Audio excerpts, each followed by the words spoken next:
कभी सोचा है कि क्या सिर्फ एक आइडिया, एक अकेला विचार दुनिया के सबसे शक्तिशाली साम्राज्य को चुनौती दे सकता है? आज हम महात्मा गांधी के उन्हीं आंदोलनों की कहानी में उतरेंगे जिन्होंने ठीक यही कर दिखाया और भारत का इतिहास हमेशा के लिए बदल दिया। यही वो सवाल है जो आज हमारे सफर का सेंटर पॉइंट है। आखिर कैसे एक सोच, सिर्फ एक सोच, एक बहुत बड़े एम्पायर की नींव हिला सकती है? चलिए इस दिलचस्प कहानी को समझते हैं। ये कहानी है सत्याग्रह की। देखिए, ये सिर्फ एक शब्द नहीं है, ये एक फिलॉसफी थी, एक ऐसा हथियार जो लोहे से नहीं बल्कि सच्चाई और अहिंसा से बना था। और इसी सोच ने भारत की आज़ादी की लड़ाई को एक बिल्कुल नई दिशा दी।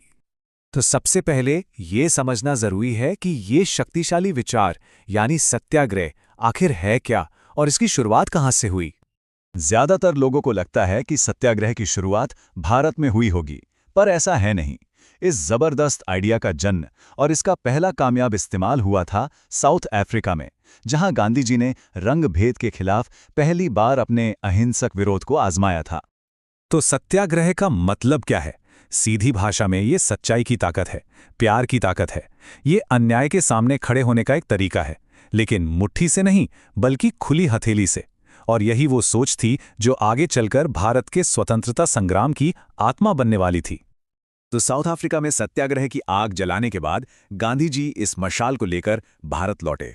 अब वक्त था इसे अपनी ही जमीन पर आजमाने का।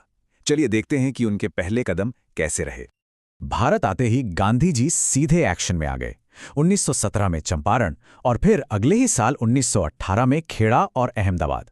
सोचिए जरा, सिर्फ 2 साल के अंदर 3 बड़े स्थानीय आंदोलन। ये भारत की धरती पर सत्याग्रह का पहला असली टेस्ट था। चंपारण में वो नील किसानों के लिए खड़े हुए, खेड़ा में उन्होंने टैक्स के बोझ तले दबे किसानों की आवाज उठाई और अहमदाबाद में मिल मजदूरों के हक के लिए लड़े।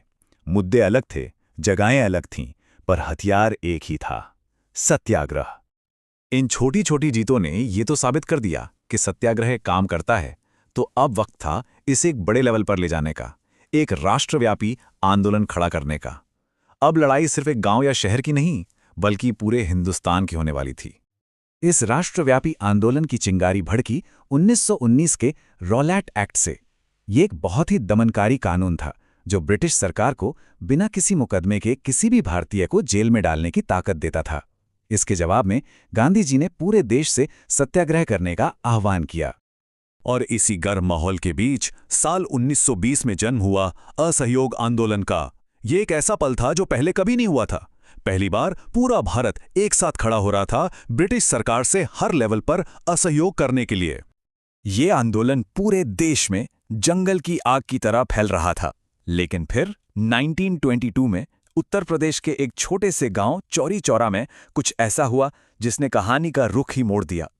चौरी चौरा से पहले ये एक बढ़ता हुआ ताकतवर आंदोलन था, लेकिन जैसे ही वहां भीड़ ने हिंसा का रास्ता अपनाया और एक पुलिस स्टेशन में आग लगा दी, गांधी जी ने फौरन आंदोलन वापस ले लिया।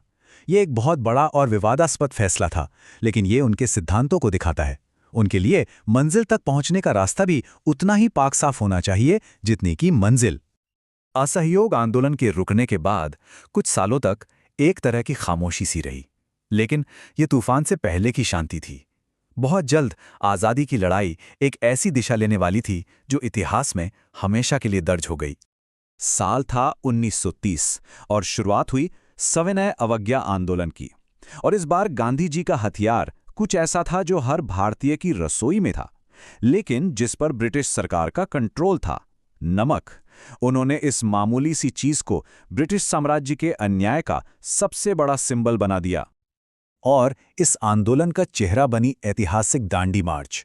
12 मार्च 1930 को गांधी जी साबरमती आश्रम से निकले। 24 दिन लगभग 390 किलोमीटर पैदल चलकर वो दांडी के समुद्र तट पर पहुंचे और वहां उन्होंने बस मुट्ठी भर नमक उठाकर एक पूरे साम्राज्य के कानून को तोड़ दिया। इस एक छोटे से एक्शन ने पूरे देश में सविनय अवज्ञा की लहर पैदा कर दी। इसका असर इतना जबरदस्त हुआ कि वाइसरॉय लॉर्ड इरविन को गांधी जी के साथ बात करने पर मजबूर होना पड़ा, जिसके बाद 1931 में गांधी इरविन समझौता हुआ। ये सत्याग्रह की एक और बड़ी जीत थी। और अब हम आते हैं कहानी के आखिरी और शायद सबसे अहम मोड़ पर। ये आज़ादी की लड़ाई का सबसे तेज और निर्णायक दौर था। ये फाइनल कॉल थी, आखिरी धक्का। इसकी जमीन तैयार होनी शुरू हुई 1940 में व्यक्तिगत सत्याग्रह के साथ। ये एक बिल्कुल अलग तरह का आंदोलन था, जहां चुने हुए लोग एक एक करके युद्ध के खिलाफ भाषण देते और अपनी गिरफ्तारी देते। ये एक तरह से बड़े आंदोलन के लिए माहौल बना रहा था। और फिर आया साल 1942, दूसरे विश्व युद्ध का समय था, और अब गांधी जी ने अपना सबसे बड़ा और साफ आह्वान किया, भारत छोड़ो। ये कोई अपील नहीं थी, ये एक डिमांड थी। अंग्रेजों के लिए ये मैसेज बिल्कुल क्लियर था, अब भारत छोड़ने का वक्त आ गया है। इसी आंदोलन के दौरान गांधी जी ने वो नारा दिया जो आज भी हमारी रगों में दौड़ता है, करो या मरो। इसका मतलब हिंसा करना नहीं था। इसका मतलब था कि अब पीछे हटने का कोई ऑप्शन नहीं है। या तो हम भारत को आज़ाद कराएंगे या इस कोशिश में अपनी जान दे देंगे। भारत छोड़ो आंदोलन आज़ादी के लिए गांधी जी का आखिरी और सबसे बड़ा देशव्यापी संघर्ष था। भले ही अंग्रेजों ने इसे बेरहमी से कुचल दिया, लेकिन इसने ब्रिटिश साम्राज्य की जड़ों को पूरी तरह से हिलाकर रख दिया। इसने साफ कर दिया कि भारत पर उनका राज अब खत्म हो चुका है। तो हमने देखा कि कैसे एक साधारण से विचार, सत्याग्रह ने आंदोलनों की एक ऐसी सीरीज शुरू की जिसने आखिरकार एक देश को आज़ादी दिला दी। ये सब हमें एक बहुत ज़रूरी सवाल पर लाकर छोड़ देता है। आज की हमारी इस तेज तर्रार और अक्सर बंटी हुई दुनिया में क्या गांधी जी के अहिंसा और सच के रास्ते आज भी उतने ही मायने रखते हैं? ये एक ऐसा सवाल है जिस पर हम सभी को सोचना चाहिए।